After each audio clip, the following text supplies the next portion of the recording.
Israel berdiri di depan pintu rumahnya Nabi. Israel tidak berani langsung masuk rumahnya Nabi. Israel berdiri di depan pintu rumah Nabi Muhammad. Israel mengucapkan salam. Assalamualaikum ya Rasulullah. Assalamualaikum ya Habibullah. Assalamualaikum ya Safiyullah. Pintu rumah dibuka oleh Sayyidatuna Fatimah. Sayyidatuna Fatimah putrinya Nabi membuka pintu rumah tersebut. Siti Fatimah berkata, siapa engkau? Apakah engkau tidak lihat ayahku sedang terbaring sakit? Israel menjawab, aku yang memisahkan anak dengan orang tua. Aku yang memisahkan orang tua dengan anak. Aku yang memisahkan suami dengan istri. Aku yang memisahkan istri dengan suami. Aku yang menjadikan anak-anak menjadi yatim. Aku yang menjadikan istri-istri menjadi janda. Aku yang meramaikan kuburan. Aku pemisah antara kehidupan dan kematian. Aku adalah Israel. Allah memberikan mandat kepada aku untuk mencabut nyawa seluruh makhluk, dan aku datang ke sini untuk mencabut nyawa makhluk yang paling mulia, baginda Nabi besar Muhammad. Siti Fatimah lari menangis. Siti Fatimah kembali ke pangkuan ayahnya. Siti Fatimah berkata, wahai ayahku, engkau akan wafat. Wahai ayahku, kau akan meninggal dunia. Israel sudah ada di depan ingin mencabut nyawamu ya Rasulullah. Rasulullah berkata, jangan kau bersedih wahai Fatimah. Wahai Fatimah, ketahuilah, setelah kematianku, engkau adalah manusia yang pertama kali akan menyusulku. Setelah kematianku nanti kelak, engkau adalah manusia yang pertama kali masuk surga setelah aku. Siti Fatimah mengusap air matanya. Datang Israel berdiri di hadapan Nabi Muhammad.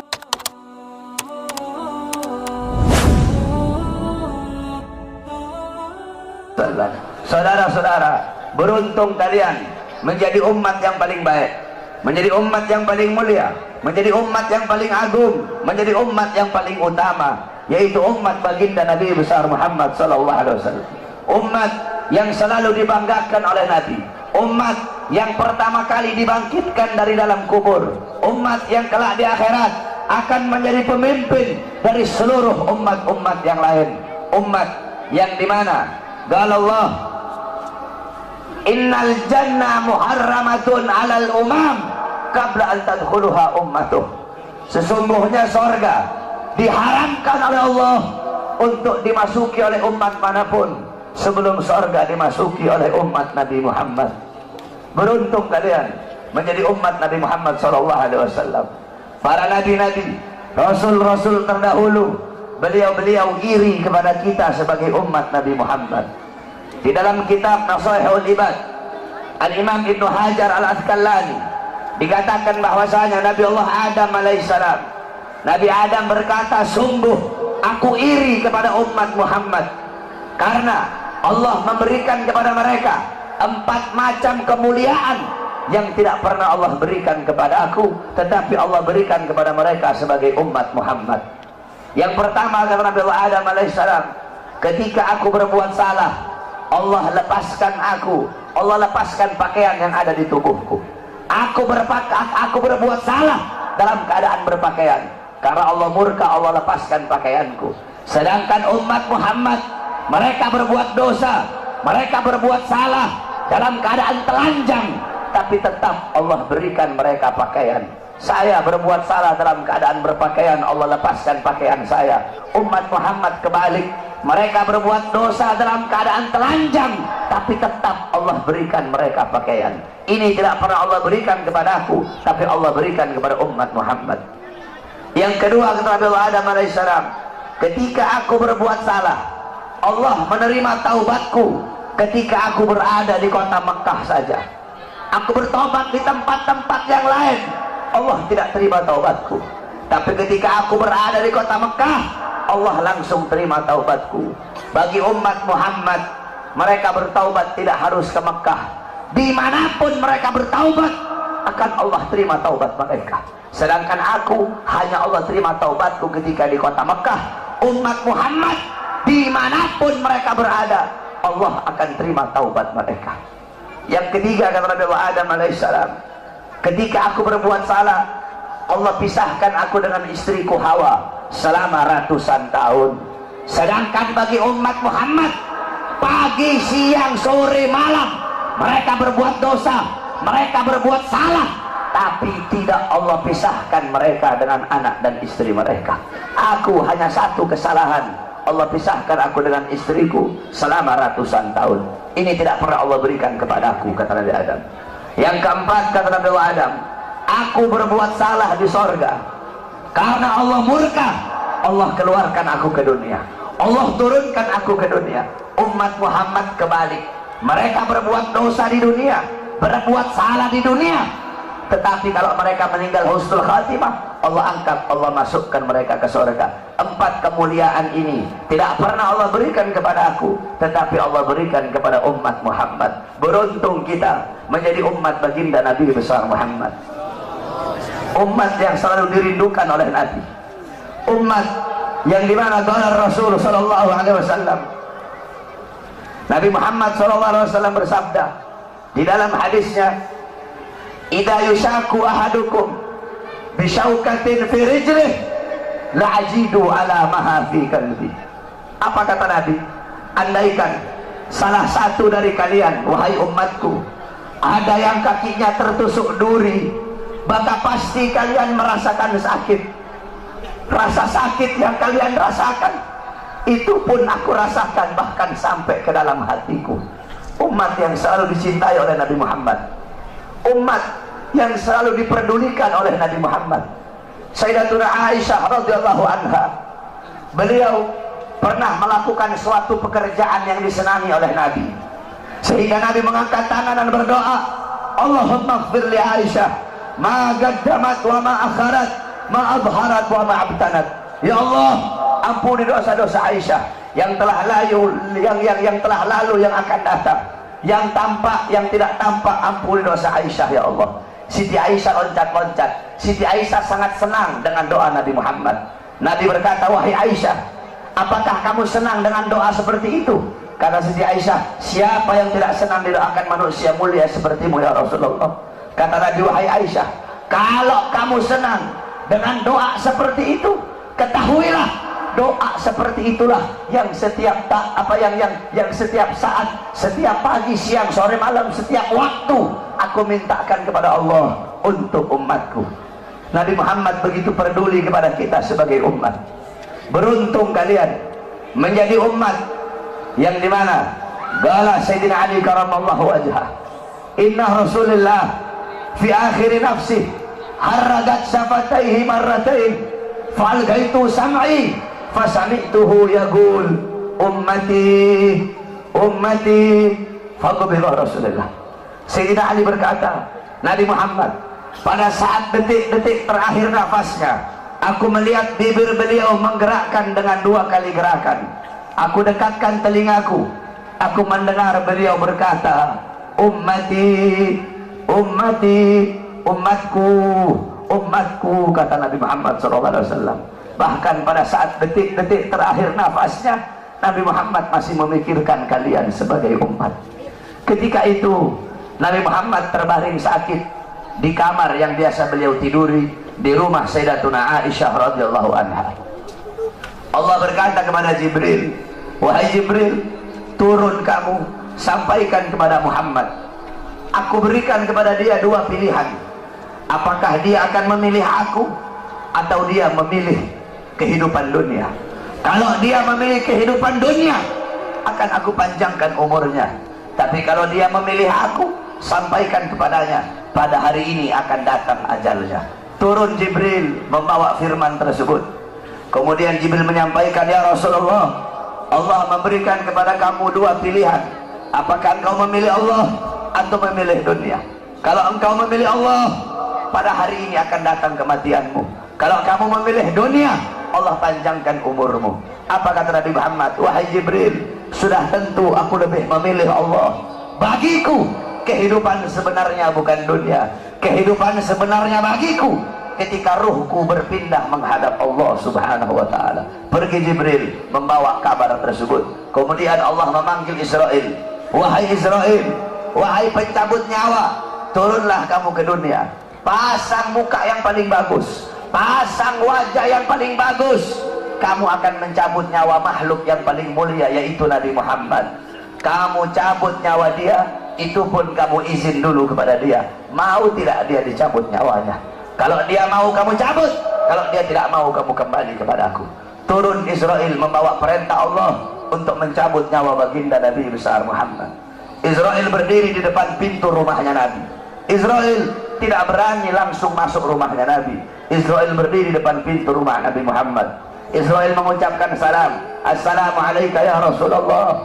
Assalamualaikum ya Habibullah. Assalamualaikum ya Safiyullah. Pintu rumah dibuka oleh Sayyidatuna Fatimah. Sayyidatuna Fatimah putrinya Nabi membuka pintu rumah tersebut. Siti Fatimah berkata, siapa engkau? Apakah engkau tidak lihat ayahku sedang terbaring sakit? Israel menjawab, aku yang memisahkan anak dengan orang tua. Aku yang memisahkan orang tua dengan anak. Aku yang memisahkan suami dengan istri. Aku yang memisahkan istri dengan suami. Aku yang menjadikan anak-anak menjadi yatim. Aku yang menjadikan istri-istri menjadi janda. Aku yang meramaikan kuburan. Aku pemisah antara kehidupan dan kematian. Aku adalah Israel. Allah memberikan mandat kepada aku untuk mencabut nyawa seluruh makhluk, dan aku datang ke sini untuk mencabut nyawa makhluk yang paling mulia, baginda Nabi besar Muhammad. Siti Fatimah lari menangis. Siti Fatimah kembali ke pangkuan ayahnya. Siti Fatimah berkata, wahai ayahku, engkau akan wafat. Wahai ayahku, kau akan meninggal dunia. Israel sudah ada di depan ingin mencabut nyawamu ya Rasulullah. Rasulullah berkata, jangan kau bersedih wahai Fatimah. Wahai Fatimah, ketahuilah, setelah kematianku, engkau adalah manusia yang pertama kali akan menyusulku. Setelah kematianku nanti kelak, engkau adalah manusia yang pertama kali masuk surga setelah aku. Siti Fatimah mengusap air matanya. Datang Israel berdiri di hadapan Nabi Muhammad. Israel berkata, ya Rasulullah, dengan segala kerendahan hatiku, aku datang kemari untuk mencabut nyawamu atas perintah Allah. Aku izin dulu kepadamu, apakah engkau mau dicabut nyawa? Kalau engkau mau, aku cabut. Kalau engkau tidak mau, aku kembali kepada Allah subhanahu wa ta'ala.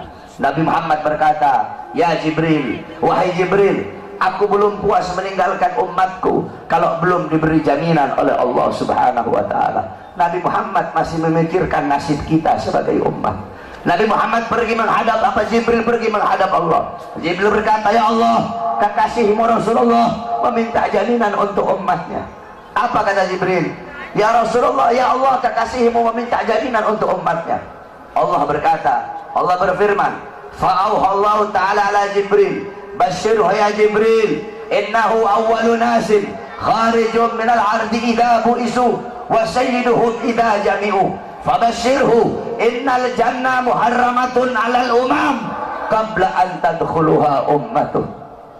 Allah berkata kepada Jibril, wahai Jibril, sampaikan kepada kekasihku Muhammad, dia adalah manusia yang pertama kali akan aku bangkitkan dari dalam kubur. Dia adalah manusia yang menjadi pemimpin seluruh manusia di dunia dan akhirat. Dia menjadi pemimpin kelak ketika hari kebangkitan. Dan sampaikan kepadanya, jaminan dariku, surga aku haramkan untuk dimasuki oleh umat manapun sebelum surga dimasuki oleh umatnya. Turun Jibril bawa wahyu tersebut.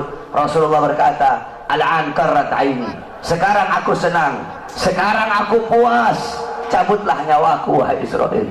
Dicabut nyawa Nabi Muhammad SAW. Ketika dicabut nyawa Nabi Muhammad, Nabi Muhammad mendesah. Nabi Muhammad berkata, kata-kata. Dicabut lagi nyawa Nabi Muhammad. Nabi Muhammad berkata, Nabi Muhammad merasakan sakit. Di sebelah kanannya Nabi ada sebuah cawan berisi air. Nabi Muhammad letakkan tangannya di cawan tersebut. Beliau usap air keringat yang keluar dari wajah beliau. Kemudian beliau berkata, wahai Israel, apakah seperti ini rasa sakit dicabut nyawa? Israel berkata, iya ya Rasulullah, seperti itulah rasa sakit dicabut nyawa. Nabi berkata, apakah rasa sakit seperti ini juga yang nanti bakal dialami oleh umatku? Apakah rasa sakit seperti ini yang nanti bakal umatku rasakan wahai Israel? Israel berkata, iya ya Rasulullah, rasa sakit seperti itulah yang nanti bakal dialami oleh umatmu. Rasa sakit seperti itulah yang nanti bakal dirasakan oleh umatmu. Mendengar itu Nabi Muhammad menangis. Nabi Muhammad mengangkat tangan. Doa terakhirnya Nabi Muhammad, harapan terakhirnya Nabi Muhammad, doa yang menutupi wafatnya Nabi Muhammad SAW. Beliau mengangkat tangan dan berdoa, Allahumma khaffif ala ummati fi sakaratil maut. Ya Allah, ringankanlah sakaratul maut umatku. Ya Allah, permudahkanlah sakaratul maut umatku. Aku nabi mereka, aku pemimpin mereka, aku penanggung jawab mereka. Ya Allah, biar aku menanggung seluruh rasa sakit sakaratul maut umatku. Biar aku menanggung beban penderitaan rasa sakit mereka. Ya Allah, umatku tidak akan kuat, mereka tidak akan sanggup. Ya Allah, biar aku Muhammad menanggung rasa sakit sakaratul maut umatku. Apa yang telah kau lakukan untuk Nabi Muhammad? Apa yang telah kau korbankan untuk Nabi Muhammad? Nabi Muhammad berjuang untuk kalian. Nabi Muhammad menanggung rasa sakit sakratul maut kalian. Karena begitu cinta beliau kepada kalian sebagai umat. Saya dan kalian, kita tidak bisa membalas jasa-jasa Nabi Muhammad SAW. Sekalipun kalian merangkak dari rumah kalian menuju kuburnya Nabi Muhammad, kalian tidak akan bisa membalas jasa-jasa Nabi Muhammad SAW. Oleh karena itu, saudara-saudaraku sekalian, setelah Nabi Muhammad wafat, banyak para sahabat-sahabat yang tidak kuat hidup. Ada sahabat yang berdoa, ya Allah, cabut kedua mataku. Untuk apa lagi aku melihat? Nabi sudah wafat, cabut kedua mataku. Aku tidak lagi mau melihat selain memandang wajahnya Nabi Muhammad. Ketika itu juga dia dibutakan oleh Allah Subhanahu wa Ta'ala. Ada yang angkat tangan, ya Allah, cabut nyawaku. Aku tidak lagi mau hidup. Untuk apa aku hidup? Nabi Muhammad sudah wafat, cabut nyawaku ya Allah. Ketika itu juga Allah cabut nyawanya. Kemudian ada seorang perempuan, ada seorang wanita, qalat li Aisyah, ya Aisyah, ikshif li qabrin Nabi. Wahai Aisyah, bukakan untukku kuburnya Nabi Muhammad. Dibuka kuburnya Nabi oleh Siti Aisyah. Masuk ini perempuan, fabakat hatta matat. Wanita ini menangis depan kuburnya Nabi sampai dia mati saat itu juga. Ketika itu banyak para sahabat yang tidak ada lagi gairah hidup. Sayyidina Abu Bakar As-Siddiq radhiyallahu anhu. Kamu tahu Sayyidina Abu Bakar? Sayyidina Abu Bakar seorang sahabat yang sangat dekat dengan Nabi Muhammad. Para ulama mengatakan Sayyidina Abu Bakar As-Siddiq, beliau wafat dengan dua sebab. Sayyidina Abu Bakar meninggal gara-gara dua sebab. Pertama sebab dohir, kedua sebab batin. Sebab dohirnya apa? Karena beliau pernah dikasih makanan yang ada racunnya, dimakan oleh beliau. Racun itu lama-lama menggerogoti kesehatan beliau. Itu sebab dohir. Sebab batin beliau meninggal, kenapa? Sebab batin beliau meninggal karena terlalu merindukan baginda Nabi besar Muhammad SAW. Istri beliau berkata, setiap kali Abu Bakar bangun dari tidur, pasti bantalnya beliau basah. Basah dengan apa? Basah dengan air mata kerinduan kepada baginda Nabi besar Muhammad. Kamu tahu, setelah Nabi Muhammad wafat, Sayyidina Abu Bakar As-Siddiq duduk kayak begini. Beliau duduk di pojokan sambil begini, sambil beliau bilang, andaikan Rasulullah ada di sampingku, andaikan Rasulullah ada di sisiku, sungguh aku merindukan sosok baginda Nabi besar Muhammad.